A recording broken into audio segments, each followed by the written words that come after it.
to all our beloved elders present here today. Elders are filled with sweet poetry of kindness and compassion. We are indeed very grateful for your blessings every day. We are very happy to welcome you to this special Saturday evening of Kavi Sammelan. So once again, welcome each and every one of you to this Elder Hour and our Elders First Festival. हर लम्हे को खास बनाया करते हैं, पीड़ा को एहसास बनाया करते हैं। हर लम्हे को खास बनाया करते हैं, पीड़ा को एहसास बनाया करते हैं। हास्य काव्य की शान है ऐसे कवि जो हर महफिल में चार चांद लगाया करते हैं। अर्ज किया है, अनमोल सजावट है, अनमोल हंसी भी। अनमोल सजावट है, अनमोल हंसी भी। ऐसी ये शाम आई है कि आज हम सब साथ बैठेंगे एंड हंसेंगे भी और हंसाएंगे भी। So for today's Kavi Sammelan, we have the one and only honorable and respected guest, Mr. Ashok Chakradhar. So it is indeed a great pleasure for us to have him here with us. So उनके लिए दो लाइनें कहना चाहूंगी। वो मुस्कुराता भी है, कुछ सुनाता भी है, फिर बिखर जाता है। वो एक कवि है साहब, वो एक कवि है साहब, जो हस्ती बिखरी रूह की दास्तां लफ्जों से छुपाता है। So talking a little more about him, इनको कौन नहीं जानता, इनकी हस्ती ऐसी है, पर फिर भी कुछ इनके बारे में आप लोगों को फिर भी बताना चाहूंगी।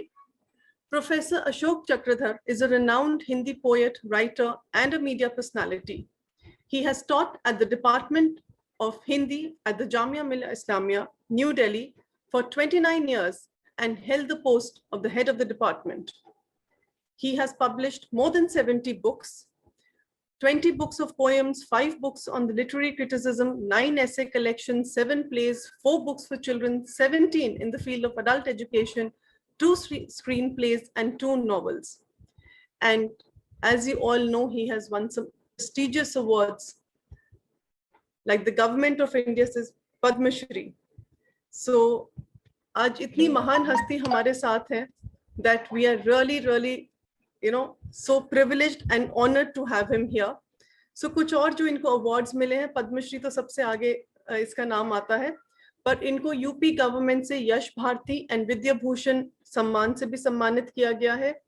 दिल्ली गवर्नमेंट से दिल्ली के गौरव बाल साहित्यकार पुरस्कार, काका हाथरासी सम्मान, हास्य रत्ना Akashvani, and award for best feature रौद बच्चे Pandit Jawaharlal Nehru national integration award, best writer and director award for films on the handicapped for the film Pangugiri Langhe, राष्ट्रीय सद्भाव कवि सम्मान from Directorate of Film Festival of India, and Rashtra Bhasha Samriddhi Samman, Sir Syed National Award for Best Hindi Poet, Kefi. Many more awards include the Azmi Award, Sahitya Shiromani, New York, and Most Valuable Professional MVP Award.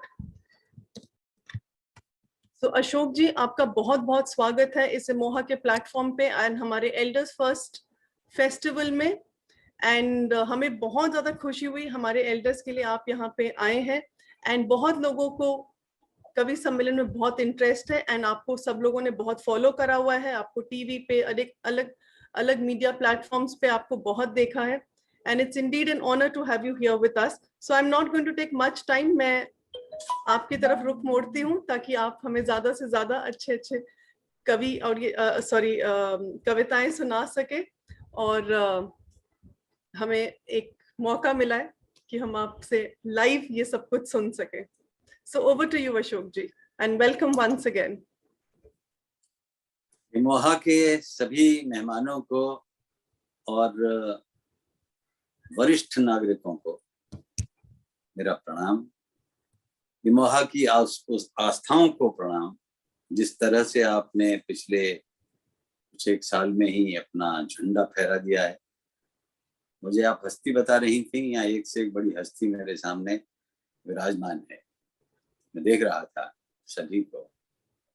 तो सारी हस्तियों के साथ मस्तियां करने का ये वक्त है। कहते हैं कि वरिष्ठ होते ही नागरिक, यानी एल्डर होते ही जो सिटीजन है हमारा, उसका बचपना लौटने लगता है और वो दुगना बच्चा हो जाता है। मैं आपको बताऊं, मैं तो 15 साल से पहले ही, अब से 15 साल पहले से ही बचपना दिखाने लगा था, घर में, बाहर, इधर उधर। और आज भी मैं बच्चा बन के ही आपसे बात करूंगा। बच्चों, प्यारे बच्चों, आप सब बच्चे, और बच्चा वही होता है जो सच्चा होता है। आप सब ज्यादातर मुझे जैसे ही बच्चे। तो फिर से कहूंगा, बहुत देदीप्यमान, जाज्वल्यमान और विचारवान बच्चों, देखिए,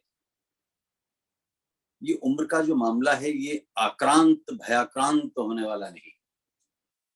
क्लांत मतलब मायूस या अशांत होने वाला भी नहीं। ये शांत है और मजेदारी का है। आप पार्क में जाइए, सुबह सुबह टहलने वाले लोग आते हैं, फिर थोड़ी देर के लिए बैठ के सुस्ताते हैं, बातें करते हैं। लेकिन मैंने ये पाया है कि पिछले 10 साल में इन बुजुर्गों की, ये जो सो कॉल्ड बुजुर्ग हैं, इनकी बातचीत में फर्क आया है। पहले क्या होता था कि जो भी चर्चाएं होती थी, वो होती थी अतीत के सुख के बारे में। हाँ, हमने जो पहले देख लिया वो किसी को देखने को नहीं मिलेगा। फिर वर्तमान के दुख के बारे में, किसी हमने जो भोग लिया वो शायद किसी को भोगने को ना मिले। और फिर भविष्य के सर्वनाश की बातें कि समय खराब आ गया है, सब कुछ बर्बाद होने वाला है। लेकिन आजकल देखो बुजुर्गों को, तो कोई योगाभ्यास कर रहा है, कोई गाने गा रहा है, कोई बच्चों जैसी हरकतें कर रहा है, और दूसरे भी आनंद ले रहे हैं।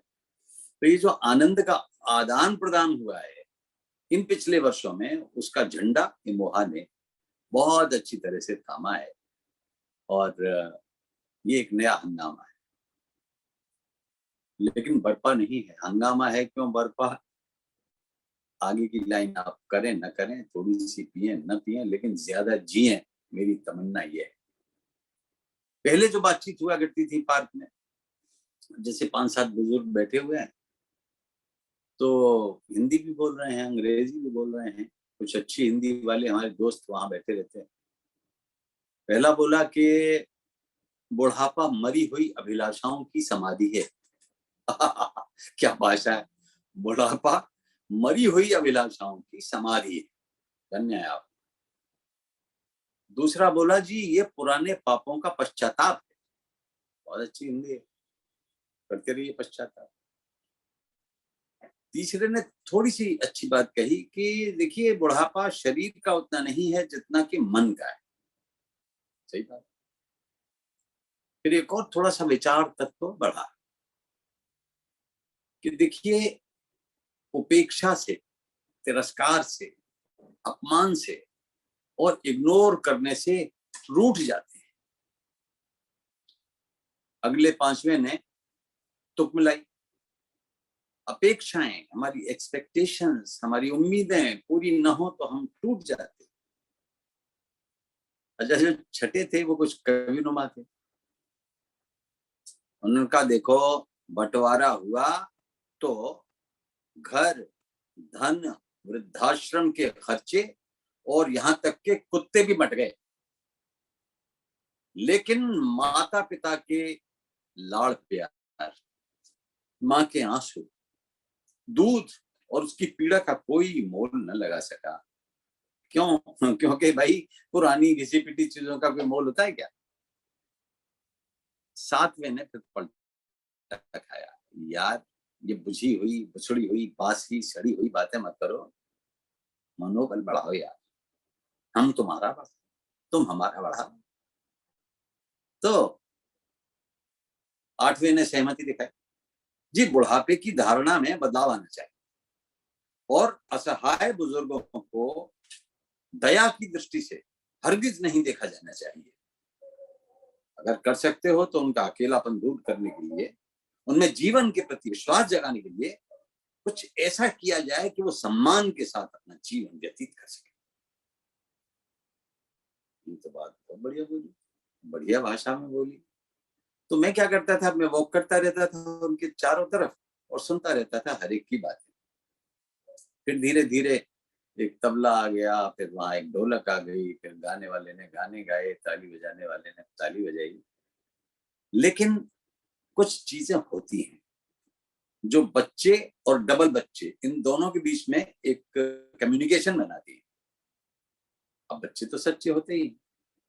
एक बच्चे ने रट लगा दी, एक छोटी सी कविता है मेरी। एक बच्चे ने रट लगा दी, बार बार कहे दादी तोते की तरह टें बोल कर दिखाओ। तोते की तरह टें बोल कर दिखाओ। तो दादी भी अड़ गई, भाई क्यों बोलूं, ये बताओ।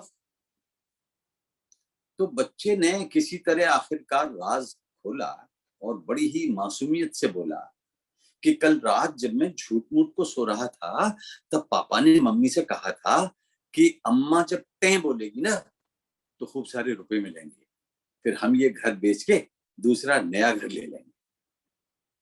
तो दादी ने किसी तरह रोक लिया रोना, लेकिन बच्चा तो जिद करता रहा, अब तो टें बोल दो ना दादी, अब तो टें बोल दो। अब वो बहादुर दादी क्या सोच रही थी, बता भी दिया उसने बेटे को, पोते को, बेटा मैं टेंट भी नहीं खोलूंगी और टें भी नहीं बोलूंगी, समझा। तो जो वृद्ध दादी थी वो दुगना बच्चा होते हुए उसने बहुत सच्ची और मन की बात कही, और ऐसी कही जिससे कि हमारे वरिष्ठ नागरिकों को भविष्य में कोई तकलीफ न हो। मैं जानता हूं कि वहाँ की आस्थाएं वृद्धाश्रमों से भिन्न है और वो एक अलग जीवंत वातावरण बनाने की कोशिश करते हैं, तबोला खिलाते हैं, मैं जानता हूँ, अंताक्षरी कराते हैं, गाने गाते हैं, गाने गवाते हैं और जिंदगी में शिरकत चाहते हैं। वहां ऐसे डॉक्टर्स हैं जो ऑनलाइन ओपीडी भी चला रहे हैं। तो मैंने क्या किया कि फेसबुक पे ऐसे एक सवाल छोड़ दिया, करता रहता हूँ, मेरे पेज पे बहुत सारे लोग हैं, 4 लाख से ज्यादा ही। हालांकि ये कुछ भी नहीं है, आप टिकटॉक में चले जाइए, मिलियंस में व्यूज हो जाएंगे, लेकिन 4 लाख सोचने समझने वाले लोग मेरे साथ हैं, बढ़ते जा रहे हैं। यूट्यूब चैनल भी बना दी है, उस पर क्या करें, बाहर तो जा नहीं सकते, कभी सम्मेलन ठप पड़े हुए हैं। तो यही एक तरीका है लोगों से मिलने का, बतियाने का और उनको सुनने का। तो मैंने फेसबुक पे पूछा कि भाई ये वृद्धाश्रम, ये ओल्ड एज होम खुलना अच्छा है क्या बुरा है। तो तरह तरह के लोग, भाई कुछ बच्चों के खिलाफ, कुछ बच्चों के समर्थन में। तो एक साहब तो बिल्कुल बच्चों को ऐसा बता रहे थे कि इनह्यूमन है और वो अमानवीकरण उनका हो चुका है। तो इस पे एक सेटायर करते हुए वो उन्होंने एक अतिशयोक्ति वाली बात कही कि कहानी सुन के श्रवण की बहुत हंसे बच्चे। श्रवण कुमार आप जानते होंगे। कहानी सुन के श्रवण की बहुत हंसे बच्चे, अजीब शख्स था, माँ बाप को जो ढोता था। यानी वो ये बताना चाहते हैं कि ये नौजवानों के लिए ये हंसी की बात है कि वो कैसा कमाल का बात था, आदमी था कि माँ बाप को ढोता था। एक निशीथ श्रीवास्तव जी हैं, उन्होंने लिखा कि वृद्धाश्रम अच्छा है न बुरा है, हजरत लगता है कि वक्त की जरूरत है। चलिए, अच्छा, एक दीपक गुप्ता तो युवा कवि हैं, हमारे बड़े दोस्त हैं। तो उन्होंने निराशावादी मानसिकता में एक बिना बात की आशंका पेश करी कि आप सोच भी नहीं सकते कि ऐसे हालात आने लगे हैं, ऐसे हालात आने लगे हैं, चुटकुले भी रुलाने लगे हैं। खो न जाऊं कहीं बेसहारा, हो न जाऊं कहीं बेसहारा, मेरे बच्चे कमाने लगे। अब देखिए, जो खुशी की बात होनी चाहिए वो आगे के संकट को सोच के कुछ बुजुर्ग बच्चे ये सोचने लगते हैं, अरे कहीं बेसहारा ना हो जाऊं, अभी तक तो मैं इनका सहारा था, अब बच्चे कमाने लगे हैं, इसका मतलब कि मेरी कमाई पर आधारित नहीं है। तो नेगेटिव सोचने लगे कि हो न जाऊं कहीं बेसहारा, मेरे बच्चे कमाने लगे। तो ये अतीत की आशंकाएं, आशंकाओं के महाद्वीप हैं, इन द्वीपों पे काली घटाएं हैं, मोहब्बत की छटाएं नहीं हैं। छठे छठे लोग ऐसी बातें करते हैं। एक शिवनाथ झा है साहब, वो एक प्रैक्टिकल सी सलाह दे रहे हैं कि जिंदगी की सारी कमाई अपने पास रखिए, फिर न तो वो बीबी वृद्धाश्रम भेजेगी और न बेटा और बहू। रुचि माथुर कहती हैं, जो पक्ष में बोलती हैं, कि बच्चे यदि नहीं रहे आपे में, तो वृद्धावस्था एक सहारा है बुढ़ापे में। क्योंकि वृद्धाश्रम, बच्चे यदि नहीं रहे आपे में, तो वृद्धाश्रम एक सहारा है बुढ़ापे में। एक साहब मैंने कुछ छांट लिए थे जितने उन्होंने उत्तर दिए, एक आध दो और बताता हूँ आपको। संजय भारती, उन्होंने तो एक डिसीजन ही दे दिया कि चक्रधर जी क्या बताना और क्या कहना, बच्चों की मार से अच्छा है वृद्धाश्रम में रहना। एक इनसे भी ऊंचे सैयद मोहम्मद मुर्तजा साहब, इन्होंने तो श्राप ही दे दिया सुनिए, कि शुक्र है ये, इनके लिए ठिकाना तो है, शुक्र है ये, इनके लिए एक ठिकाना तो है, जिन्होंने भेजा उन्हें जहन्नुम में भी जगह नहीं मिलेगी। देखिए, कुछ दार्शनिक बात कहने वाली भी मित्र हैं, हमारी अमेरिका में रहने वाली दोस्त हैं, उन्होंने भी लिखा, रेखा जैन, थोड़ा दार्शनिक बन के लिखा, देखो जी देखो जी, कुछ अच्छा है और नहीं कुछ बुरा है, जिंदगी एक सफर है, ज्यादा सोचो ही क्यों। ये तटस्थ रवैया है। एक है मनु चौधरी, इनको नई पीढ़ी पे बड़ा गुस्सा आता है। क्या एक बार भी हम उनकी बूढ़ी और लाचार होती आंखों का पानी नहीं देख पाते? हमारी पीढ़ी के संस्कार जाने कहां चले गए? अब चले भी गए हों तो वापस ले आइए, कोशिश करिए कि जो संस्कार अभी तक दिए हैं, लेकिन माफ करिए वो आने वाले नहीं है। जमाना आगे बढ़ता है, जमाने की जरूरतें दूसरी होती हैं। समझदार लोग उन वैल्यूज को भी रखते हैं और नई वैल्यूज के साथ एक ऐसा संतुलन बनाते हैं कि किसी को कोई परेशानी नहीं हो। एक साहब का और बता देता हूँ, जो उन्होंने बहुत अच्छा कमेंट किया है, और वो ये था कि चक्रधर जी, आप तो बस उस आश्रम में जाते रहे ताकि सीनियर सिटीजन हंसते मुस्कुराते रहे। तो मैं आज आपके पास कैलाश मणि त्रिपाठी के कमेंट की सिफारिश पर आया हूँ कि मैं भी हंसता मुस्कुराता रहूं और आप भी हंसते मुस्कुराते रहें। हालांकि पीड़ा के जो बिंदु हैं उनको भी छूते रहें। एक बटन इधर का दबाएं पीड़ा का, फिर उस कीड़े को मारने वाला बटन दबाएंगे, इसका हटाओ, फिर एक उत्साह का बटन दबाएं, फिर वाह का बटन दबाएं। भाई सच्चाइयां होती हैं। एक हमारे दोस्त हैं डॉक्टर विष्णु सक्सेना, बहुत अच्छा गा के सुनाते हैं। अब देखिए वो क्या सुनाते थे, मुझे याद है, हम तो वरदानों को भी शाप समझ बैठे हैं, सामने पुण्य है और पाप समझ बैठे हैं, पहले माँ बाप को दौलत ही समझते थे हम, आज दौलत को ही माँ बाप समझ बैठे हैं। देखिए, ये तो ग्लोबलाइजेशन के बाद कुछ ऐसा समय आ गया है कि दौड़ बहुत है। अरे इसमें कहीं आप पीछे न रह जाएं और फेस दिखाने लायक न बचे। तो इन्हीं सब चीजों को देख के कई बार वरिष्ठ लोग नाराज हो जाते हैं एक वरिष्ठ साहब ने अनाम अनाम लिखा है, अनाम वरिष्ठ, यानी वो चाहते नहीं कि बेटा बहू उनके सुन लें, लेकिन एक सच्चाई बताते हैं। मतलब बेटा बहू की मिली भगत देख ली उन्होंने, अब लिख दिया, भोर हुए से पास में बैठे दर्द भी मेरा बांटा है।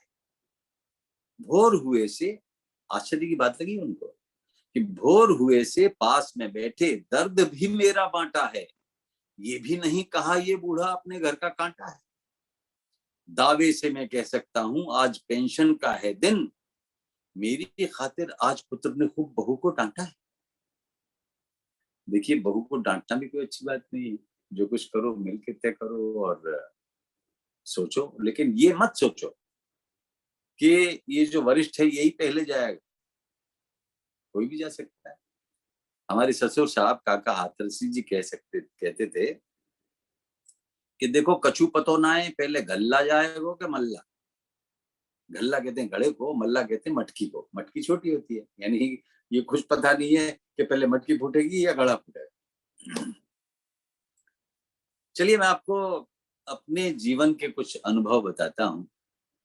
हुआ क्या कि 1996 में मैं अपोलो पहुंच गया, और किस कारण? एक अटैक हुआ, हार्ट अटैक, पीड़ा हुई, पहुंच गए अपोलो। तो साहब ट्रीटमेंट टेस्ट हुआ, उसको देखने के बाद डॉक्टर साहब बड़े निराश से, हताश से दिखाई दे रहे थे। तो अस्पताल में डॉक्टर साहब नहीं दिख रहे थे इजी, क्योंकि गड़बड़ थी हमारी ईसीजी। बोले हमें करनी पड़ेगी आपकी एंजियोग्राफी, और अब आपको दुर्व्यसनों के लिए बिल्कुल नहीं मिलेगी माफी। अभी आप 46 के हैं, तब 46 साल का था 96 में। अभी आप 46 के हैं, यही ढर्रा रहा तो आगे के साल कुदरत की बख्शिश के हैं। अगर अभी भी पान तंबाकू जर्दा नहीं खाएं, देर रात जगने वाली जगहों पर नहीं जाएं, जरूरत से ज्यादा काम नहीं करें, फालतू का व्यायाम नहीं करें, कैसे भी तनाव को दिल पर नहीं लाएं, मसालेदार तली चीजें कभी नहीं खाएं, अस्पताल में नर्सों की हस्तरेखा नहीं देखें, दिमाग के चूल्हे में दिल को नहीं सेकें, जीवन में संयम का व्रत ले लें, किसी की भावनाओं से नहीं खेलें, परेशानियों से न दहला करें, और रोजाना टहला करें। बीड़ी सिगरेट सिगार बिल्कुल नहीं पिए तो कम से कम 90 साल जिए। हमने कहा ऐसी जिंदगी का क्या करना है डॉक्टर साहब, ऐसी जिंदगी का क्या करना है, इससे भला तो मरना है। डॉक्टर बोले ये बात मैंने आपको इसलिए बताई कि मर्ज बढ़ चुका है बेइंतहाई, जितना जो कर चुके वो काफी है। बहरहाल कल आपकी एनमरोग्राफी नहीं, एनजियोग्राफी है। ओहो, क्या कह दिया तुम्हारी एनमरोग्राफी नहीं, एनजियोग्राफी। तब साहब इस लाइन में जो मेरे अंदर के डॉक्टर ने लिखी थी, जो उनके चेहरे से पढ़ के मैंने शब्द बना दिए थे और शब्द को तोड़ दिया था, एनमरोग्राफी, एनजियोग्राफी। तो एनजियोग्राफी को एन जियोग्राफी को ना, मरोग्राफी को क्यों क्यों बनाते हो? लेकिन साहब डर लगा, क्योंकि ये तो हम 1960 1996 की बात कर रहे हैं, लेकिन 1966 में, 30 साल पहले से, 66 में, हाँ 1966 में पिताजी ने कहा पीएमटी में अगर पास हो जाओगे तो इनाम में एचएमटी की घड़ी पाओगे। इंटरमीडिएट के बाद होता है ना पीएमटी का टेस्ट, डॉक्टर बनोगे क्या बनोगे।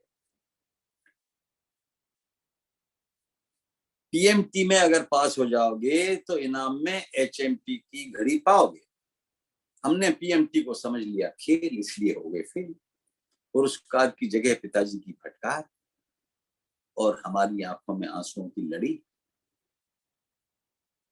ओ वरिष्ठ बच्चों, हमारी कैंसिल हो गई घड़ी। अब 96 में 30 साल बाद दीजिए हमें मुबारकबाद कि जब इतनी उम्र क्रॉस कर दी है तब कहीं जाके टीएमटी की परीक्षा पास कर ली। टीएमटी ट्रेडमिल टेस्ट, वो इतना ज्यादा था, 4.3 देख के घबरा गए थे, सीवियर हार्ट अटैक का होता है। तब कहीं जाके टीएमटी की परीक्षा पास कर ली है। अब इसकी अंतिम पंक्तियों की करुणा देखिएगा और मेरी हालत आपको पता लग जाएगी कि किस हालत में मैंने ये पंक्तियां बनाई हैं। कि अब देखते हैं पिताजी को मिलती हैं आंसुओं की लड़ियां या हमको मिलती हैं पुरस्कार में जिंदगी से कुछ और घड़ियां। 30 साल पहले घड़ी नहीं मिली, कोई बात नहीं, लेकिन अब तो हमने टीएमटी पास कर ली है, कुछ और घड़ियां भी हमें मिले। तो साहब हुआ जो हुआ, ऑपरेशन से बच गए क्योंकि माइक्रोवेसल्स चोक हो जाती थी, उनका काम दवाइयों से चल जाता। 10 साल मैंने दवाई खाई, कार्डेस और होल्सप्रेन और क्या और क्या और क्या। 10 साल तक खाने के बाद जब मैंने अपने आप को फिट कर लिया, वो एंजियोग्राफी का खतरा न बता के उसे मरोग्राफी न मानने वाले जो डॉक्टर थे उनकी मैंने सलाह दी। वो पहला, दुर्व्यसनों से भी मुक्ति पाई, लेकिन अस्पताल में रहना पड़ा। अब अस्पताल का एक वो नजारा बताता हूँ। मैं जिस बेड पे था उसके बगल में एक बाबा थे, बुजुर्ग, दिन भर हाय हाय हाय। अब वो हाय हाय करें तो वहां नर्स आ जाती थी, नर्स आ जाती थी फिर हाय हाय करें। तो वो जानती थी कि बाबा जो है कुछ तो सन्नाटक है और कुछ नाटक है। सन्नाटक मतलब सन्नाटे में है और कुछ गड़बड़ी है। तो वो जो नर्सें आए केरल वाली, वो उनसे कहें चलो थोड़ा और खांस लो, जब ज्यादा खांसे चलो और थोड़ा खांस लो, अब लंबी लंबी सांस लो, अब थोड़ा ऊपर खिसको, उधर देखते किसको, वो दूसरी नर्स को देख रहे, उधर देखते किसको, चादर सीधी करनी है, वाटर बॉटल भरनी है, दवाई कड़वी है, चखो ना, बीपी ले रही हूँ, हाँ बाबा हाथ सीधा रखो ना, मुड़ जाओ पाउडर लगाना है, इधर नहीं घर जाके नहाना है। तुम एक्टिंग बहुत मारते हो बाबा। ओई बाबा, जल्दी ठीक होना चाहते हो फिर इतना क्यों कराते हो। तो वो छोटी छोटी नर्सें बाबा पर फुहारों से बरसे, कोई बाबा का ब्लड प्रेशर ले, कोई खिलाए गोली, बीच बीच में हंसी और आपस की ठिठोली। तो मैंने माना कि ग्लूकोज ट्रिप निरर्थक, ऑक्सीजन सिलेंडर बेकार, बाबा में हो रहा था त्वरित जीवन संचार, क्योंकि 4 छोटी छोटी नर्सें बाबा पर फुहारों से बरसे। क्यों बाबा की खांसी बंद हो जाती थी? क्योंकि वो नर्सें आके जीवन में कुछ जीवन बोल जाती थी, कुछ मुस्कान दे जाती थी, कुछ राहत देती थी, कुछ सांसत देती थी। लेकिन आफत तो थी, आफत न होती तो वहां अस्पताल में क्यों होती। लेकिन जब नर्सें उनको ले गई थोड़ी देर के लिए, कोई टेस्ट कराना था या क्या, तो उनका बेटा मेरे पास बैठा हुआ था, देखा होगा टीवी पे उसने। तो पहले तो नहीं पहचाना, लेकिन जब वो चले गए तब बोला जी आप टीवी पे आते हो। मैंने कहा आता हूँ यार, मैंने कहा तुम्हारे इतने पिताजी कराते रहते हैं, तुम देखने क्यों नहीं आते। तो उसने जो बात कही उसको भी मैंने कविता की रवानी में डाल दिया, पुराने कागजों में मिल गई। अब वो कह रहा है मुझसे, समझिए बुढ़ा है अब किसी काम का नहीं, धक्का देके बाहर निकाल दो, कब तक बीमारी के नखरे सहो और कब तक संभालो। लोग तो ऐसा ही सोचते हैं अक्सर, पर सर जी मेरा 6 महीने का बच्चा बीमार है, समझिए कि वक्त की मार है, भटकता रहता हूँ जाने कहाँ कहाँ जी, उधर बेटा बीमार इधर पिताजी, घर से निकलो तो बत्रा, बत्रा से मूलचंद, दुकान पे न बैठो तो हिल जाए धंधे की किल्ली, जाने कब रास्ता काट गई बिल्ली। आफतें सब एक साथ आन के पड़ी हैं, घर में सुबह सुबह हम तीनों भाइयों की बहुएं आपस में लड़ी। बुढ़े की क्या है, वो तो एक दिन मरेगा, और बच्चे का ख्याल नहीं रखोगे तो आगे धंधा कौन करेगा। अब बताओ सर जी, इन औरतों को कैसे समझाऊं, इन्हें किस तरह बताऊं कि जब हम छोटे रहे होंगे तब यही बुढ़ा वैद्य हकीम को दिखाता होगा, हारी बीमारी में दवाई दिलाता होगा, जैसी टीस अपने बेटे के लिए उठती है हमें, ऐसी ही इसके भी उठती रही होगी। आज ये हो गया रोगी, बूढ़ा है और अशक्त है। लेकिन सर जी जमाना तो स्वार्थ का है सर जी। लेकिन बात की बात है, दिन से ज्यादा भारी रात है। बहुएं मतिमंद हैं, 3 दिन से तीनों भाइयों की दुकानें बंद है, धंधा चौपट, अस्पतालों के दंद बंद है। अब देखिए उसने जो बात कही, क्या मार्के की बात कही। वो बोला कि बच्चे को देखें कि बुढ़े को, पुलिया को देखें कि गड्ढे को। देखिए कितनी गहरी बात। बच्चे को देखना, हिल गया साहब, मैं भी अपने पलंग पे लेटा लेटा उसको सुन रहा था। बच्चे को देखें कि बुढ़े को, पुलिया को देखें कि गड्ढे को, बहुओं की ओर से कुछ भी करना मना है, पर सर जी सबसे ऊपर तो भावना है। जिन माँ बाप ने हमें पाला है, जिनकी वजह से हमारी जिंदगी में उजाला है, उन्हें अंधेरे गड्ढे में कैसे छोड़ दें, उनकी तरफ से मुंह कैसे मोड़ लें। बहू के रिश्तेदार सोचते हैं मैं खामखा इमोशन में बह रहा हूँ। जमाना खराब है सर जी, मैं कोई गलत कह रहा हूँ? वो गलत भी कह रहा था, सही भी कह रहा था। कहाँ पे आके विचारवान बच्चे सोचें कि नई पीढ़ी को समस्याएं क्या आती हैं, उनको भी थोड़ा स्पेस दे। कितनी गहरी बात है। पुलिया को देखे कि गड्ढे को। तो अब हमें क्या है कि उन पुलियाओं की अब मरम्मत की जरूरत नहीं है, गड्ढों को मरम्मत की जरूरत है। मरम्मत में अगर तोड़ो इस शब्द को तो मरम्मत, इससे बनता है मरम्मत, और नहीं। लेकिन अगर एक काम कर दिया जाता सर,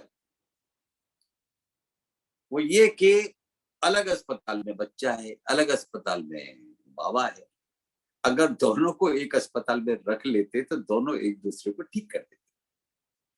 क्योंकि एक इश्क है दादा और पोते का, एक आनंद ही अलग है। मैं बताऊंगा, मैं नाती बना, मैं नाना बना, मेरा नाती है, मैं नाती भी बन जाता हूँ, वो मेरा नाना है। तो अमेरिका में 3 महीने चला गया, अब वो 10 महीने का हो गया है, थोड़ा और ज्यादा। लेकिन स्मृति में कैसा रहता है, और आजकल वीडियो पे, फेस टाइम पे, या कभी कहीं बातचीत रोजाना होती है हमारी उसके साथ। हम उसको नाच के भी दिखा देते, जो कभी नहीं किया जो काम वो भी कर देते, और अनेक तरह की कविताएं बनाते रहते बड़े गौर से देखता रहा, नहीं तो हम सरगमी सुना देते हैं। अच्छा, संगीत का बच्चों को बहुत वो होता है, दिल पे असर करता है, सुर लगता है दिल पे, संगीत असर करता है, संगीत बेहतर मनुष्य बनाता है, इसलिए सबको संगीत सुनना चाहिए। और मैं जैसे ही सरगम सुनाता हूँ, हम दोनों मियाँ बीवी मिलके, वो तो संगीत की विदुषी हैं, उनकी सोहबत में हम भी थोड़ा थोड़ा गाने लगे। सा रे ग म प ध नि सा ध नि ध प म ग रे सा। अब जैसे ही सा लगाते हैं ना, उसका मुंह खुल जाता है। मैं कहूँ सा, बोलो सा, अब वो बोलता नहीं है, लेकिन ऐसा मुंह कर देता है, खोल देता है, खुलैया सा। फिर कितना भी रो रहा हो, ये हमारे पास एक ऐसा रामबाण औजार है कि उसकी सुनाते रहते हैं। सरे गा रे ग म ग म प म प द प द नि द नि सा ध नि ध नि द प द प म ग म ग रे ग रे सा। सांप ऐसा चुंबक की तरह चिपक जाता है कि जैसे इश्क हो गया, वो वहां है। फिर क्या करता है, वो ऐसे हाथ बढ़ाता है, ऐसे हाथ बढ़ाता है, तो मैं समझ रहा हूँ कि सामने उसके टेबलेट रखा हुआ, उसको पकड़ने के लिए हाथ बढ़ाए होंगे। तो मेरी बेटी ने बताया नहीं, वो आपकी गोदी में आना चाहता है। हाँ, मैं खुश हो गया, मैंने भी हाथ बढ़ाए। लेकिन हायर एक कम वक्त वर्चुअल, मैं उसको गोदी में नहीं उठा सकता। और चलो इतना तो है कि हम हाथ तो बढ़ा सकते हैं, वो एक है, हम एक है, लेकिन इश्क है। अब इश्क के मामले में मेरा मानना ये है कि एक और एक 2 होता है, सामान्य नर नारियों के लिए। ध्यान से सुनिए, एक और एक एक और एक दो होता है सामान्य नर नारियों के लिए, एक और एक तीन होता है व्यापारियों के, एक और एक 11 होता है सिद्धहस्तों के लिए, लेकिन एक और एक सिर्फ एक होता है इश्क परस्तों के लिए। हमसे इश्क करते हैं, वो हमसे इश्क करता है, तो इश्क परस्त एक होते हैं। इनका विभाजन करने वाले जो लोग हैं, जो न तो मनोवैज्ञानिक थे, न सामाजिक थे, न उनकी कोई एस्थेटिक सेंसिबिलिटी थी, कुछ भी कह देते थे।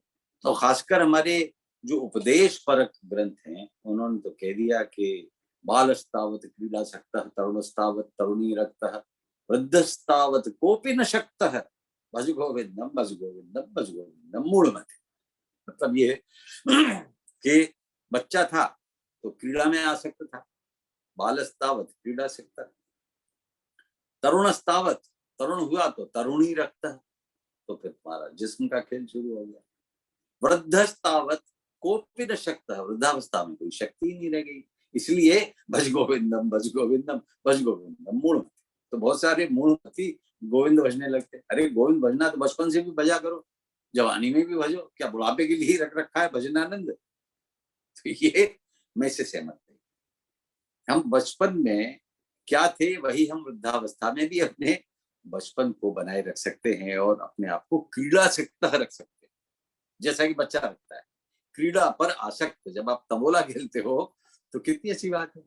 आप भी सीनियर सिटीजन भी क्रीड़ासक्त हो सकते हैं, और बच्चे भी बूढ़े होते हैं कई बार। मेरी एक कविता बड़ी लंबी, बूढ़े बच्चे, और मैं खुद बचपन में बूढ़ा समझता था अपने आप को। जैसे जैसे कोई कहता है कि बूढ़ा है तो मैं तो मानता हूं मैं बच्चा।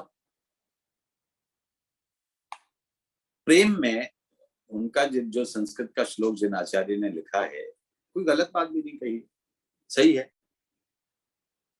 तो ये प्यार जो है हर उम्र में अलग अलग तरह का होता है। इस पर एक और कविता सुनाता हूँ, आपको रस तो आ रहा है ना? चलिए, मैं तो एक तरफा बोलता जा रहा हूँ।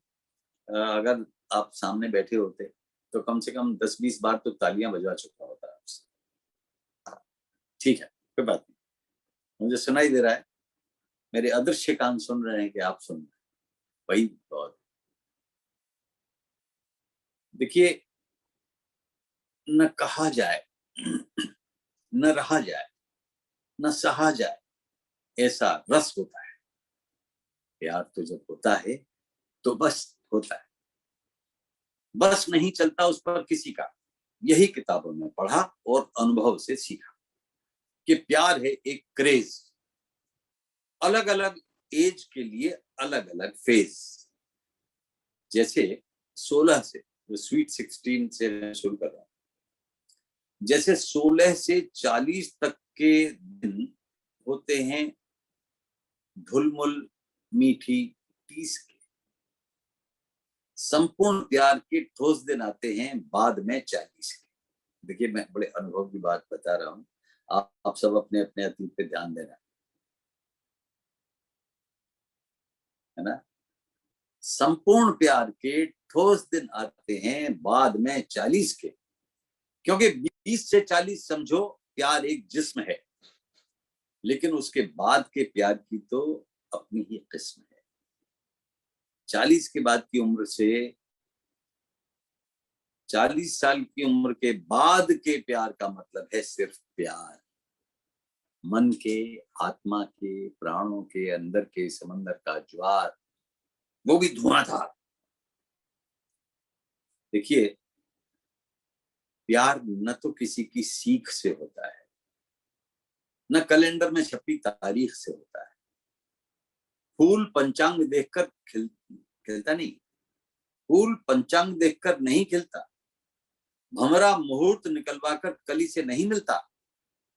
जैसे बादल अनायास उमड़ते हैं, वैसे ही प्यार अनायास उमड़ता है। और जब उमड़ता है, बीच में एक कविता याद आ रही है, वो सुनाता हूँ, फिर इसे पूरा करूंगा। कहानी है छोटी सी, ध्यान से सुनना। बादल से बोली बदली, बादल से बोली बदली, ये उतावली नहीं भली, मुझे छोड़कर भागा जाता किस रास्ते अनजान गली। बादल बोला, ओ बदले, मैंने राह भी बदली, तेज हवा ले जाए जिधर, वो मेरी मंजिल अगली, वो मेरी मंजिल अगली। बदली को आया गुस्सा, उसने भी मारा किस्सा, मुझको अपनी कहता है और संग हवा के बहता है। अरे वो तेरा कुछ भला करेगी, किस गफलत में रहता है, प्यासा मरुथल तरसेगा, तुझसे ही तो सरसेगा। अरे संग हवा के लगा रहा तो क्या सागर पे बरसेगा। मुझको अंग लगा ले तू, अपने संग मिला ले तू, हिला न पाएगा कोई भी, अपना वजन बढ़ा ले तू।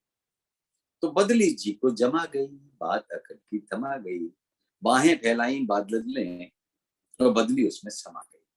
और अंतिम दृश्य है कि दोनों गए प्रेम में डूब, दोनों मिलकर बरसे खूब, फिर कुछ दिन के बाद दिखी मरुथल में हरियाली दूब, मरुथल में हरियाली दूब, दोनों मिलकर बरसे खूब। तो जैसे बादल अनायास घुमड़ते हैं, वैसे ही प्यार अनायास उमड़ता है, और जब उमड़ता है तो दिल में कलेजे में कटारी सा करता है, किसी के रोके नहीं रुकता। 40 के बाद का प्यार होता जाता है और भी पुख्ता, और भी पुख्ता, और भी पुख्ता। एक घूंट पानी पी, पानी ही है।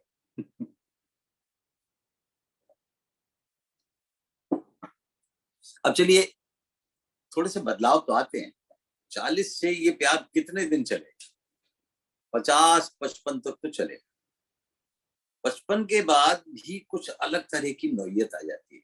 तो मैंने एक कविता लिखी थी जब मैं 50 और 55 के बीच में था, तो उसका मैंने बड़ा मनोवैज्ञानिक अध्ययन किया कि ये कैसा होता है। तो आप भी ऐसे रहे होंगे, देखिए आप सहमत हो सकते हैं मेरी इस कविता से, कि ये 55 साल का इंसान, 55 साल का इंसान बूढ़ा होता है न जवान। भाई मान लेने में कोई हर्ज नहीं होना चाहिए। 55 साल का इंसान बूढ़ा होता है न जवान, न वो बच्चा होता है न बच्चों की तरह कच्चा होता है, वो पके फलों से लदा एक पेड़ होता है, और कुछ लोग कहते हैं कि अधेड़ होता है। 55 साल का इंसान चुका हुआ नहीं होता, ध्यान रखिएगा। 55 साल का इंसान चुका हुआ नहीं होता, और जो बात कह रहा हूं उसे भी मान जाइएगा। 55 साल का इंसान चुका हुआ होता, जो उसे करना होता है कर चुका होता है, जवानों से मीठी ईर्ष्या रखता है, सद्भावना में फुका होता है, शामिल नहीं होता है बूढ़ों की जमात में, बिदक जाता है जरा सी बात में, बच्चे उससे कतराते हैं, जवान सुरक्षित दूरी अपनाते हैं, और बूढ़े उसके मामलों में टांग नहीं अड़ाते, क्योंकि वो 55 साल का इंसान, क्योंकि वो वेल कैलकुलेटेड, कल्टीवेटेड, पूर्व नियोजित और बार बार संशोधित पंगे लेता है। अपने पकाए फल, अपनी माया, अपनी छाया आसानी से दूसरों को नहीं देता है। माफ करिए, वो बरगद नहीं होता, वो बरगद नहीं होता, बल्कि अगस्त के महीने का पस्त लेकिन मस्त आम का पेड़ होता है। आप कहते रहिए क्या पेड़ होता है। यही वो उम्र है जब कभी अंदर अंदर के बहुत अंदर कुछ क्रैक होता है, और यही वो उम्र है जब हिम्मत न रखी तो पहला हार्ट अटैक होता है। मेरा तो 46 में ही हो गया। और यही वो उम्र है जब हिम्मत न रखी तो पहला हार्ट अटैक होता है, लेकिन सारे झटके झेल जाता है, जिंदगी को खेल जाता है, क्योंकि उसके सामने उसका खुद का बनाया हुआ एक हौसला होता है। इसीलिए जीवन जीने का हौसला होता है। अच्छा, यही वो उम्र है जब प्रैक्टिकल में असफल हो जाए तो थियरी में ट्राई करता है, और यही वो उम्र है जब वो बाल्डाई करता है। यही वो उम्र है जब वो उम्र के हर तत्व को प्राप्त होता है, और यही वह 55 साल के इंसान की उम्र है जब वो बंजत्व को प्राप्त होता है। तो 55 साल का इंसान चुलबुले बुलबुलों का एक बवाल है। 55 की उम्र कोई उम्र नहीं, एक ट्रांजिशन पीरियड है, संक्रमण काल। संक्रमण काल है जो अपने ऊपर मुग्ध है, निहाल है। अब मेरी उपमाएं देखिएगा, मुग्ध है, निहाल है, ऊपरी वैभव का इंद्रजाल है, पुरानी खुशबुओं का रुमाल है, समय के ग्राउंड की फुटबॉल है। ये वही उम्र है जो एक तरफ से चिकनी तो दूसरी तरफ से रेगमाल है। अपनी हरकतों के कतरे कतरे में, कण कण में वाचाल है। ये वही उम्र है जो हर हाल में खुशहाल है। तो उमरिया की डगरिया के इस 50वें स्वर्ण मील पत्थर पर वो 55वें तेरा इस्तकबाल बेनंदन। अच्छा, मैं उम्र के हर पड़ाव पे अपने अनुभवों को कविता में ढालता रहा। अच्छा, एक बड़ी दार्शनिक सी कविता है, बीच में याद आ रही है। लहर ने समंदर से उसकी उम्र पूछी। लहर ने समंदर से उसकी उम्र पूछी। समंदर मुस्कुरा दिया। लेकिन जब बूंद ने लहर से उसकी उम्र पूछी तो लहर कुड़ गई, चढ़ गई, बिगड़ गई और बूंद के ऊपर ही चढ़ गई। बूंद समंदर में समा गई और समंदर की उम्र बढ़ा गई।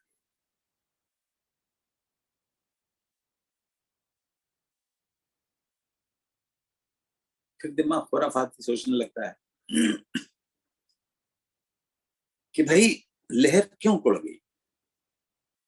तो इसका घटिया सा उत्तर है कि भाई बूंद तो बच्ची थी और लहर अच्छी खासी महिला थी, और महिलाएं इस बात से बहुत जल्दी नाराज हो जाती हैं अगर कोई उम्र पूछे, क्योंकि कहते हैं लोग, कहते हैं तो हम कविता बना देते हैं कि उम्र की सड़क पर महिलाएं मील का पत्थर नहीं लगवाती, उस पर अपनी उम्र नहीं खुदवाती। अगर कुदरत ही खोद दे तो उसके आगे घना पौधा लगाती। एक आदरणीय ने किया स्वीकार कि कर चुकी हैं 30 पार। मैंने कहा बालिके बालिके बालिके बालिके, माना कि 30 पार कर चुकी हो, लेकिन लगता है कि उम्र के पड़ावों पर कुछ ज्यादा ही देर रुकी हो। चलिए, मैं मजाक नहीं करता, मैं सबका सम्मान करता हूँ। उम्र क्यों बताए, मत बताइए, लोगों को अनुमान लगाने दीजिए। फिर वो अनुमान लगाएंगे तो आपको खुश करना चाहेंगे तो कम बताएंगे, और आपको न खुश करना चाहेंगे तो ज्यादा बताएंगे। तो ज्यादा कम से नहीं बात बनती। हम तो अपनी उम्र के अनुकूल सोचें और कूल सोचें। कूल सोचना ज्यादा अच्छा है। अब जब मैं 60 का हुआ था, उसको भी बहुत साल हो गए, 1 दशक तो हो ही गया और ज्यादा। तो 60 का होने वाला था तो मैंने संकल्प किया कि मैं 61 का तो होऊंगा ही नहीं। मतलब कि 60 का हो लिया, बहुत ठीक है, लेकिन 61 में नहीं जाऊंगा। और आज भी मैं अपने उस संकल्प पे अटल हूँ, उसके 11-12 साल बाद भी, कि 61 का होना ही नहीं। अगर 61 का हो गया तो एक शठ कहलाऊंगा। शठ माने एक आदमी। तो 61 क्या, 61 का उल्टा हो जाइए, 16 हो जाइए। लेकिन एक बात मत भूलिए कि हम हैं तो 61 के। ये भूल जाइए कि हम 71 के हैं, 81 के हैं, लेकिन 61 से आगे मत बढ़िए।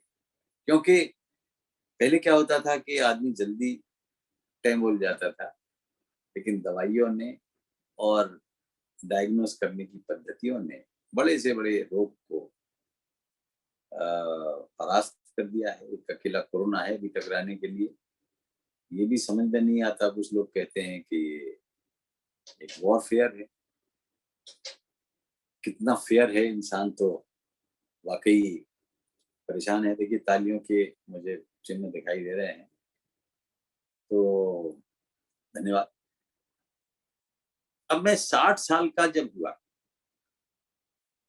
उसके बाद मैंने कविता लिखी थी कि ताउम्र 61 का नहीं होने वाला, तो 60 तक इंसान कैसा होता है। उसी कविता का जो 50 साल के बारे में थी, मैंने थोड़ा परिवर्धन किया, उसमें संशोधन किया, क्योंकि 50 साल के इंसान की तो नौयत कुछ अलग होती है, लेकिन 60 साल वाला भी कुछ बदल जाता है। वो क्या होता है, 60 साल का इंसान खूब वजन ढो चुका होता है, थककर खूब सो चुका होता है, काफी मेहनत बो चुका होता है, पा चुका होता है, खो चुका होता है, और अकेले में खूब रो चुका होता है। चुका हुआ नहीं होता, सब कुछ कर चुका चुका होता है। ठहाके लगाता मुस्कुराता है, जमाने से मान सम्मान भी पाता है, तब लगता है कि उसे कुछ नहीं आता है। शिकायतों को पीना जानता है, अब आकर जीना जानता है। जवान नहीं होता, बच्चा होता है, सोच में कच्चा पर सच्चा होता है। ये झरना खुद झरना नहीं चाहता, ऐसा वैसा करके मरना नहीं चाहता। दिल खोलता है हम उम्रों के साथ, जी तो उसका भी डोलता है, लेकिन चाय में ज्यादा चीनी नहीं बोलता है। ये साठा राजू वक्त की तराजू होता है, सच उसके आजू बाजू होता है। आईने में झुर्रियां देख के घबराता है, लेकिन बस अंत को बसंत बनाता है। जवानी तो एक खोया हुआ मोती है, उसकी उम्र बच्चों की मुस्कान में होती है। बेल्ट में आगे तक छेद कराता है, ठीक से दाढ़ी नहीं बनाता है, नजर 100 तरफ गवाही होती है, उसकी खुद से ज्यादा लड़ाई होती है। गुरूर मर जाता है, फिर भी अगर मगरूर होता है तो बड़ी जल्दी चूर चूर होता है। रजाई में यादें हरजाई सोने नहीं देती, सिटीजन को सीनियर होने नहीं देती। तो उस दिन मैंने लिखा था कि आज 60 से हो जाएगा 60 का, ताउम्र 61 का नहीं होने वाला आपका ये लल्लू घाट का। कोशिश बरकरार है, अब तो 61 से भी कम लगने की मानसिकता में जीने लगा हूं। बहुत सारे लोग क्या है आपको बहुत तरह के फलसफे बताएंगे, और एक चीज होती है उसको तो बर्दाश्त करना मुश्किल है। दिल की बातें दिल में ही रहना मुश्किल है, उन बातों का भाषा में बहना मुश्किल है। मीठा मीठा दर्द उठा करता जो अंदर, सहना है आसान मगर कहना मुश्किल। फिर इस तजुर्बे से जो सीखा उसको भी मैं बताना चाहता हूं कि कर्मठता, कर्म। मैंने गीता जब मैं एमए कर रहा था, बीए कर रहा था, तब संस्कृत में पढ़ी थी, श्लोक भी उसके याद थे कि कायरता नहीं आनी चाहिए। श्री कृष्ण ने अर्जुन से कहा कि भाई उठ खड़ा हो, भाई लड़ाई कर, मेहनत कर। क्लैव्यम स्मगम पार्थः न एतत् त्वयि उपपद्यते, क्षुद्रम हृदय दौर्बल्यम त्यक्त्वा उत्तिष्ठ परंतप। तो ये मन की दुर्बलता और क्लैव्यम मतलब क्लीवता यानी नपुंसकता, इसको छोड़ो, करो, कर्म करो, मेहनत करो। मैंने लिखा कि जो मेहनत करी तेरा पेशा रहेगा, जो मेहनत करी तेरा पेशा रहेगा, न रेशम सही तेरा रेशा रहेगा। जो मेहनत करी तेरा पेशा रहेगा, न रेशम सही तेरा रेशा रहेगा। अभी कर ले पूरे सभी काम अपने हैं, तू क्या सोचता है हमेशा रहेगा। हमेशा कोई नहीं रहता, हमेशा मेहनत रह जाती है। बहुत से लोग समझते हैं कि हमेशा रहेंगे, लेकिन वो भी चले जाते हैं झटके में। जिंदगी का फलसफा गाते रहे, जिंदगी का फलसफा गाते रहे, क्या करूं ये मुझको समझाते रहे। सुन रहा था गौर से पर यक बयक एक हिचकी आई और जाते रहे। तो हम जो समझते हैं कि बहुत दीर्घजीवी हैं और बाकी लोग मर जाएंगे, कई बार आपको एक हिचकी आई और आप चले गए और हम सोचते रह गए कि क्या हुआ, कैसे हुआ। पर एक चीज मैंने अपने लिए लिखी थी, मैं आपको भी सुना देता हूँ कि हम इस उम्र के पड़ाव पर अपने जीवन को सुखी कैसे बना सकते हैं। फॉर्मूला बता रहा हूँ। ये मत समझना कि एक उपदेशक, ये मत समझना कि मैं कोई घिसी पीटी बात करना चाहता हूँ। मैं अनुभव से, मेरे एम्पेरिकल थिंकिंग से, अनुभववादी सोच से मैंने पाया है कि मुझे बहुत सफल बना देता है इस उम्र में।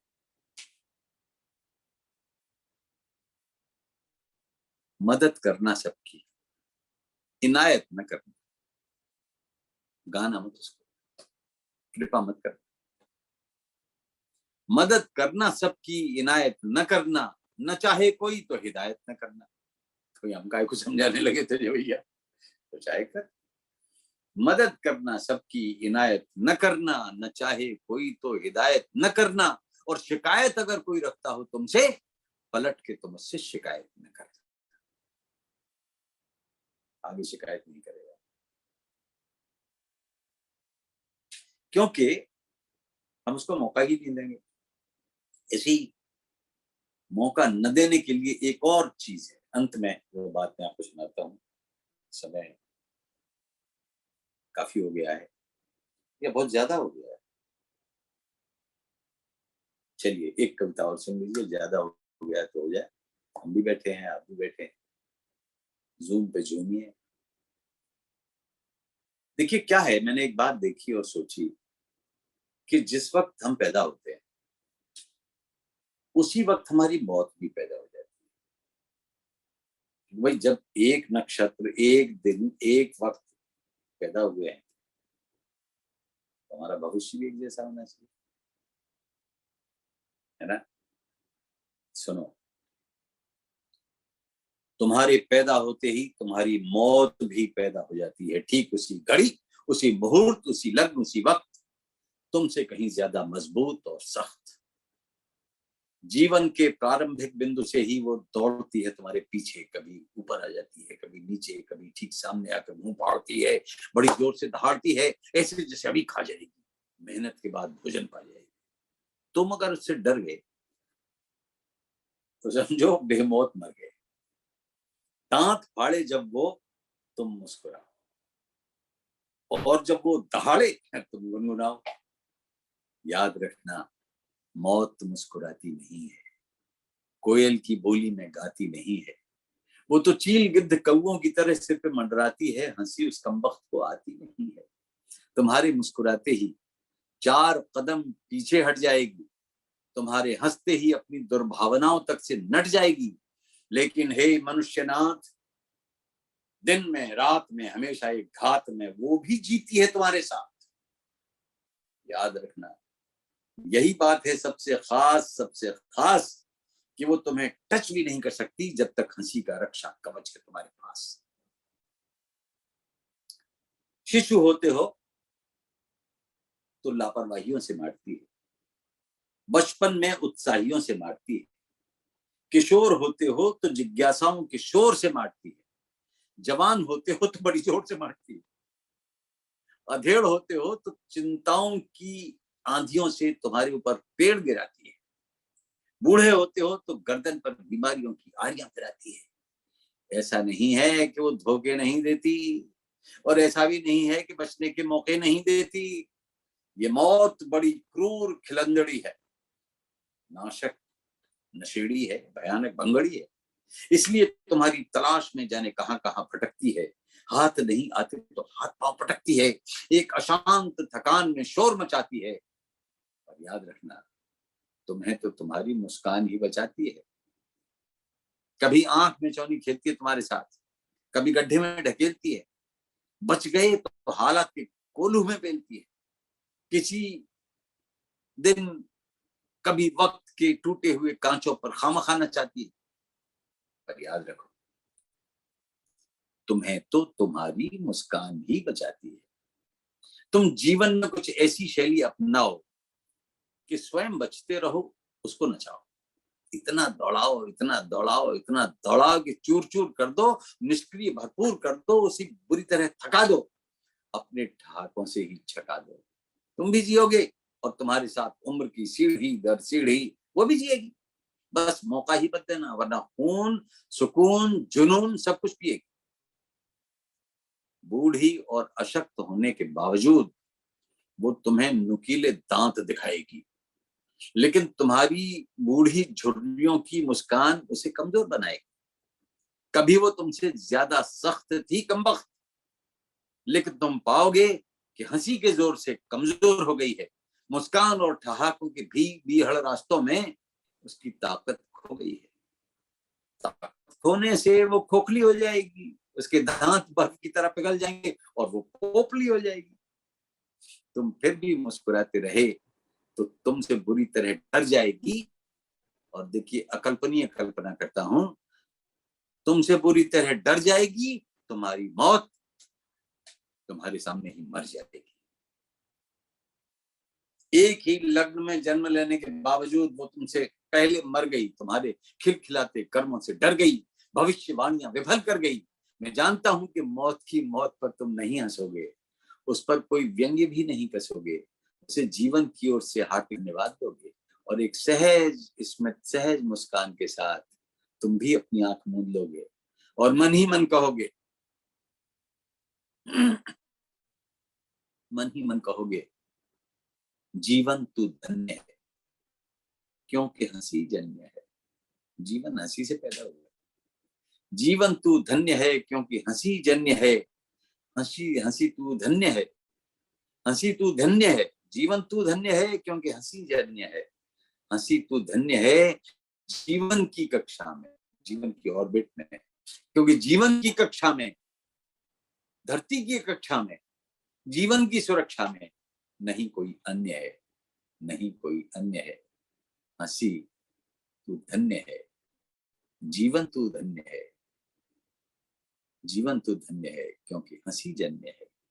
हंसी तू धन्य है क्योंकि धरती की कक्षा में, जीवन की सुरक्षा में नहीं कोई अन्य है। हंसिए, मुस्कुराइए। बहुत बहुत धन्यवाद। बहुत खूब अशोक जी, बहुत ही अच्छे से इतनी सुंदर आप कविताएं पढ़ी और इतनी इन डेप्थ जो आपने एक्सपीरियंस अपने जिस तरह से आपने इसको प्रस्तुत किया, बहुत ही खूबसूरत। मैं पढ़ रही थी कमेंट्स, मुझे नहीं पता आप पढ़ पाए कि नहीं पढ़ पाए सारे जो कमेंट्स हमारे एल्डर्स आपके लिए लिखे हैं, तो मैं आपको 2 मिनट के बाद वो पढ़ के सुनाऊंगी। सुना दीजिएगा, क्योंकि जब सुनाता हूँ तो अपने अंदर होता हूँ, तो वो धुंधले धुंधले दिखाई दे रहे थे, तालियां आइकन तो ऐसे दिखाई दे रहे थे, चीज तो दिखाई दे रही थी। अच्छा, पर आपको सब नहीं। तो प्रवीण जी ने लिखा है, अपने दोस्तों को बाय नेम आप याद कर रहे हैं, बहुत अच्छा ये जेस्चर है। एंड आपने जो एंजियोग्राफी पे बात बताई उसमें प्रतीक सरकार जी कह रहे हैं व्हाट अ कंक्लूजन, एंड फिर ब्रैकेट्स में एंजियोग्राफी जो आपने जैसे उसको डिस्क्राइब करा है। एंड प्रतीक जी फिर से कहते हैं हम बहुत ज्यादा एंजॉय कर रहे हैं, बहुत आनंद आ रहा है। राजेश जी कहते हैं deep observation of life. And Manju ji कहती हैं very nice sharing of experiences and poetry, enjoying it so much. Saumya ji जो हमारे सीईओ हैं वो कह रहे हैं बहुत ही खूबसूरत है। अरुण मलिक जी, जैसे जैसे आप अपने एक्सपीरियंसेस को पोइट्री में डाल रहे थे तो वेरी करेक्ट, जो भी उनका एक्सपीरियंस रहा एंड पोएटिक। रीटा जी लिखती हैं every milestone in life is described so well. Soumyajit फिर से कह रहे हैं, एक हमने इसके बारे में वो खुद बताएंगे, जो ये कमेंट है मैं ये नहीं पढ़ूंगी। राजेंद्र जी ने कहा है जीवन के अनेकों पड़ाव का कविता के माध्यम से कवि महोदय ने बहुत सुंदर चित्रण किया है, बहुत ही मनोरंजक कार्यक्रम लगा एंड आयोजकों को बधाई। इंटरेस्टिंग, प्रतीक जी फिर से कह रहे हैं इंटरेस्टिंग एंड सटायरिकल। ब्रतौती जी कह रही है बहुत बहुत बहुत खूबसूरत है। राजेश जी ने कहा सुपर्ब है। रश्मि जी कहती है हार्ट फेल्ट हैप्पीनेस हियरिंग चक्रधार जी। यज्ञ जी कहते हैं मंत्र मुग्ध हो गए, हम सुनते रहे आपको। आप जियो हजारों साल एंड मुस्कुराते रहिए। हमारे लबों पे मुस्कान हमारे लबों पे आपने दिया स्थान। प्रतीक जी फिर से लिख रहे हैं, very honour to listen to this beautiful poetry on life. Bratati ji लिख रही हैं, I was mesmerised. Naresh ji कह रहे हैं, very inspiring. And Rajendra ji ने आप एक काम करिए, आप हमेशा की तरह हंसते रहे। एंड प्रीता जी कह रही है, हमने बहुत ज्यादा एंजॉय करा है आपको सुनकर। आप एक काम करें कि सबसे हाँ कहें कि वो अनम्यूट हो जाए, हम मिलके तालियां बजाएं, हमें सुनाई दें। बिल्कुल हम अनम्यूट करेंगे। बट उसके पहले मैं चाहूंगी जो हमारे सीईओ हैं सौम्यजीत, वो कुछ कहना चाह रहे हैं। वो बहुत ही इंस्पायर है आपसे, आपको सुन के, तो वो कुछ कहना चाह रहे थे। तो Soumyajit, over to you. Thank you Ritu. Chakradhar ji, it was so nice. आपकी जो कविताएं हैं मैं सुन रहा था, और हमारे परिवार में, हमारे कम्युनिटी में आपने जो आज सबको मंत्रमुग्ध कर दिया अपने कविताएं से, अपनी थॉट्स से। I think each one of us can relate with it. हम सब आपकी भावनाओं से और आपकी जो थॉट्स हैं उससे पूरा रिलेट कर सकते हैं। एंड बड़ी मजे की बात है कि जिंदगी में जैसे जैसे हर 10 साल निकलता जाता है, तो ऐसा है नहीं कि आप रिलेट नहीं कर सकते। कल मैं 44 साल का हो गया, और जैसे जैसे आदमी 30 साल से, 40 साल से, 50 साल से 60 साल आगे आगे बढ़ता रहता है, तो एक अलग अलग भावनाएं अंदर भी निकलती रहती हैं। तो जैसे जैसे आप कह रहे थे, वो फीलिंग्स इतनी प्यार से निकल रही थी कि it was so nice and so beautiful, and just wanted to welcome you in the Emoha community. आप जुड़े रहें हमारे साथ, हमारी कम्युनिटी के साथ, हमारे परिवार के साथ। आप जिनको देख सकते हैं, Parveen aunty, Bratati aunty, Rita uncle, Kakkar uncle, सब हमारे परिवार के सदस्य हैं। और हमारा जो परिवार है वो देश में ही नहीं है, चारों तरफ से जुड़ गए। उनमें एक ही भावना है, और वो हमारा जो जो कंपनी है उसके बीच में एक छोटी सी 3 शब्द है, उसको मोह कहते हैं हम लोग। तभी ये इमोहा एक मोह है, वो मोह का बंधन है जो हम सबको जोड़ चुकी है। कोई ऐसा नहीं है कि कोई किसी का माँ है, किसी की पिताजी हैं। सब रिश्तों में सब बंध गए हम लोग, as elders together and their families together. And exactly आपकी जो फीलिंग्स थी, वो feelings is something that has bound all of us together. But जितनी प्यार से आपने समझाया, हम लोग कहते हैं इमोहा के आजाद पंछी।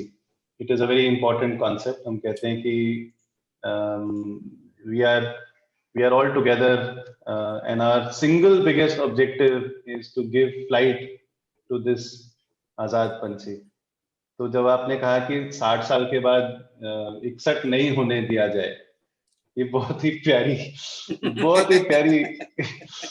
I think this is such a beautiful way of saying it, कि क्या प्रवीण शर्मा अंकल कभी 60 साल से बाद 61 साल होगा? नहीं होगा।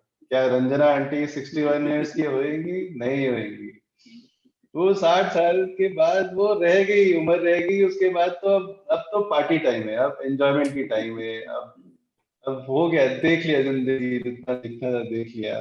कक्कर आंटी यहाँ पे हैं। कक्कर आंटी मेरे टीचर थे, तो इन्होंने हम जैसे लोगों को पढ़ाया है। हम बदमाश थे स्कूल में, इतने बदमाशी करते थे, हम जैसे को पढ़ाया है, और आज हमारे साथ परिवार के साथ कम्युनिटी में है। तो ये जो एक फीलिंग है, इसको हम लोग इमोहा में कहते हैं, इमोहा के आजाद पंछी। How can we make elders free birds, कि आपको जो करना है करे, जो आपकी एस्पिरेशंस है वो पूरा करे। और आपने कविता के माध्यम से इतना अच्छा से इसको you explained it.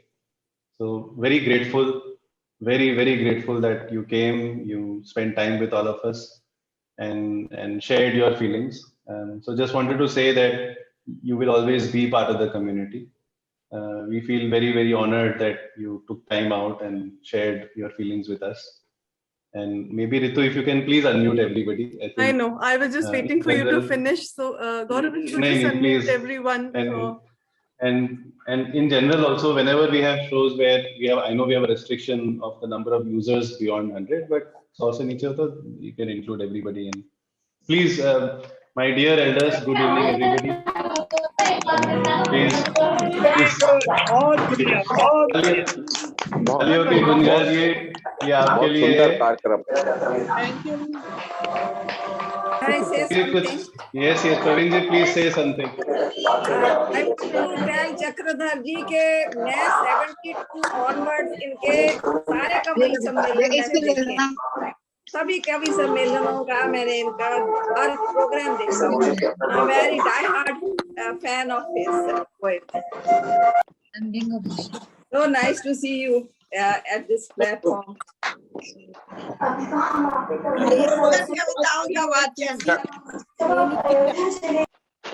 I have also watched him on TV many a times. Yes, on TV program, all Kavi Sammelans.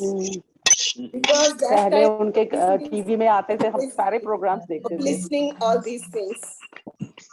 और इनकी हास्य कविताएं तो बहुत ही बढ़िया है, बहुत बढ़िया. I was thinking कि कोई एक पुरानी कुछ सुनाएंगे, but anyway जो भी इन्होंने आज भी सुनाया, it was very touching to our heart.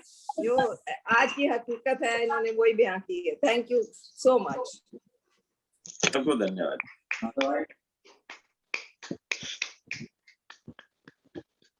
लग रहा है उम्र कम ही होगी आपका कविता सुन के. I have a suggestion. Let us all give standing ovation to Chakradhar. Yes. सबको खड़े होकर तालियां बजाएं.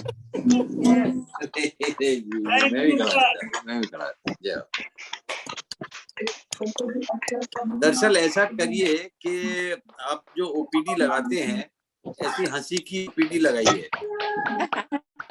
हंसी की कविताएं सुना होगा, जब जितने भी आ जाए मुझे भी हंसाने में आनंद आएगा और आपको भी आएगा. किसी की खास समस्या है वो बताए मुझे, मैं हंसी से कैसे उसको उपचार किया जा सकता है, ये सलाह. Music therapy. हाँ, म्यूजिक थेरेपी.